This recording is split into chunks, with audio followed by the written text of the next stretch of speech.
Welcome back to Sunrise Daily. We're continuing our focus on Ogun Investment Forum for 2014, and we're coming to you live from Abeokuta, actually, venue of that forum. We're joined now by Ronke Shokai, who is a commissioner for agriculture in the state. Morning, and thank you for coming on today. Thank you very much. Good morning. Yeah, but it's focused on agriculture and urban development. Correct. Why agriculture in the first place? 2 years ago, we had a forum which featured essentially our 5 cardinal programs. Essentially was to set the tone for the administration, of course having come up with those 5 cardinal programs. In the course of 2 years, naturally we've been able to look at where we are in terms of those programs, and as politicians, you always look out for your quick wins.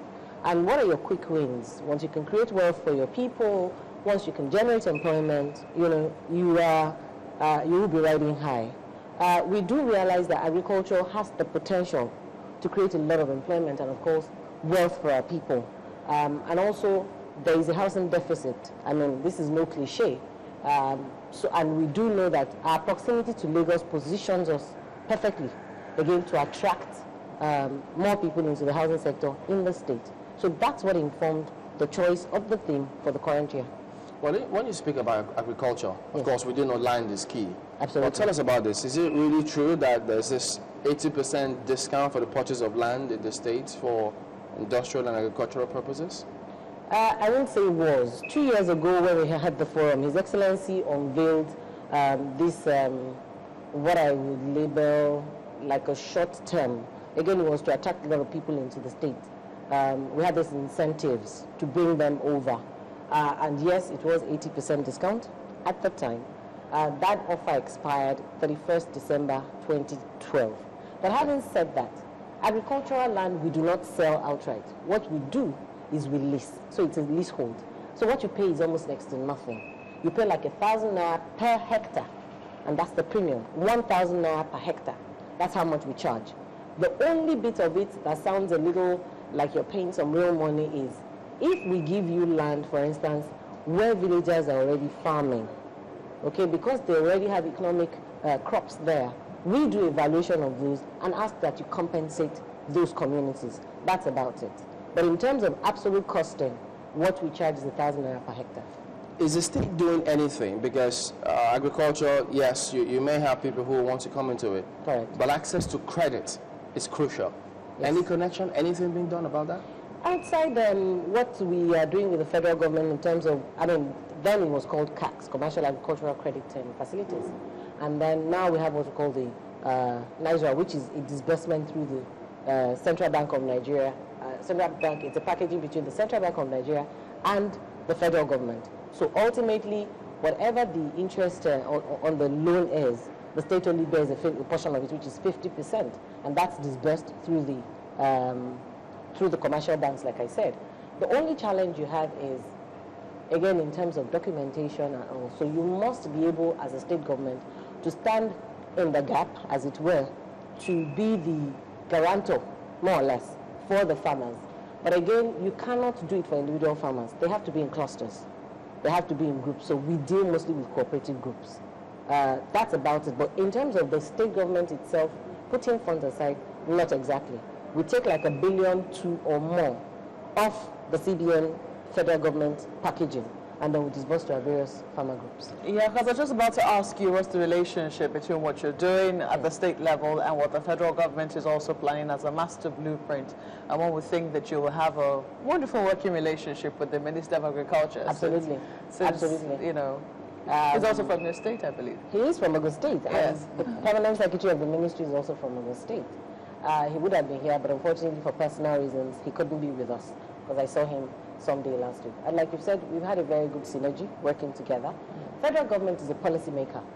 That's what they do. Theirs is to facilitate the industry to ensure that it works the way it's supposed to work. But in terms of execution, it's at the state level. As I always say to the minister, you don't have federal farmers. The farmers reside in the various states. Federal government has no land to give to anyone to farm. So whatever policies they have to wait on me to execute. When I say me, I mean commissioners like myself. We key into their programs, we key into their policies, and then we execute. So we are the absolute executors. You'll see the growth enhancement support scheme, for instance. Wonderful idea. Eliminate all these emergency fertilizer sellers, you know, and then ensure that there's a way by which the fertilizers can get to the end users, which are the farmers. Are we there 100%? I would say no. Reason is, in terms of numbers, yes, the fertilizers are still not, they're still inadequate, but it's systemic. In times past, the GS had suffered a lot of hiccups. You find out fertilizers being distributed May, June, by which time, you know, the rains are already fully settled in. But GS is now being rolled out as early as March. So you must give it to the federal government that they keep improving on what they're doing. And like I said, any state government worth its salt, first must know that you must key into those policies, and secondly, that you must also have your own program that you want to execute ultimately. I'm looking at your profile here, and I found out that you're a lawyer. I'm just wondering, how did you get into agriculture? Yes, I'm a lawyer, and I worked in an oil company until Senator Amosu's administration. He asked me to join the team. Found him fascinating. I said yes. So I came in initially to run the Bureau of Lands and Survey as Director General. Of course, it was all about, again, policy changes, policy implementation. If you go back in time, read a lot about Ogun State, you would realize that in terms of processing of land documents, there had always been issues, you know. So what we tried to do was streamline the process and ensure faster turnaround time. Thankfully, again, the gentleman who took over from me, you know, is thinking along the same lines, so we're still more or less executing the same sort of policies. 1.5 years into term, he said to me, I'll manage you elsewhere. Again, once you join government, you have to realize that you're nimble. You must be able to work in any unit, in any ministry. And that's how I found myself in the Ministry of Agriculture. Well, you have a follow-up on that? Yeah, the reason I asked that is, you know, some people will say that people who know, do you find people saying you don't know much about agriculture? I can or you assure say you, that there's nothing to know? No, I can assure you that that's a constant. When I went into lands, we were like, is she a surveyor? Is she an estate valuer? Is she, you know, all sorts. And you realize that at that level, once you're an administrator, the governor didn't read governance. He's an accountant. So you find out that once you are in government, I mean, you're more or less a policy maker, an executor, an administrator. And that's where I found myself. What I actually wanted to look at is Ogun State is already a hub. That's what Yes. you're trying to fix. And Yes. it's like in the mix of so many other states. So when you get your produce, you should also be worried about transporting there Yes. by road, by any other means. So if you don't have good road networks, Correct. then your farmers Will suffer. will suffer. Yes. So what is your government doing about that? Thankfully, that's one area I will score our administration an A. So I can beat my chest anywhere and say, I know we have invested extensively in road construction. If you go around Abeokuta, I think some newspaper once described us as a construction zone. You know, a huge construction. Everywhere you go, what you see is massive road construction that is ongoing. And this is not limited to just the big towns and cities. You know, this goes all the way to the rural areas. We have a 20-kilometer per local government initiative ongoing. And what essentially is that it's to link even the little towns and villages together.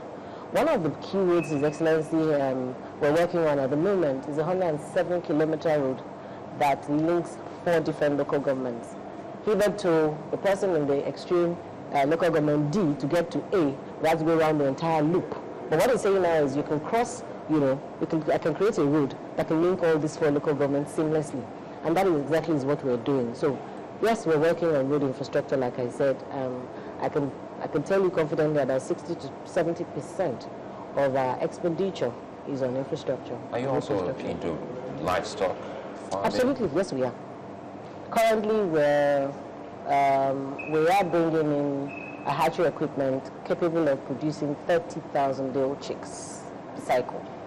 And you know, multiply that throughout the year and you get your figures. We are reputed to be the largest poultry industry state in Nigeria.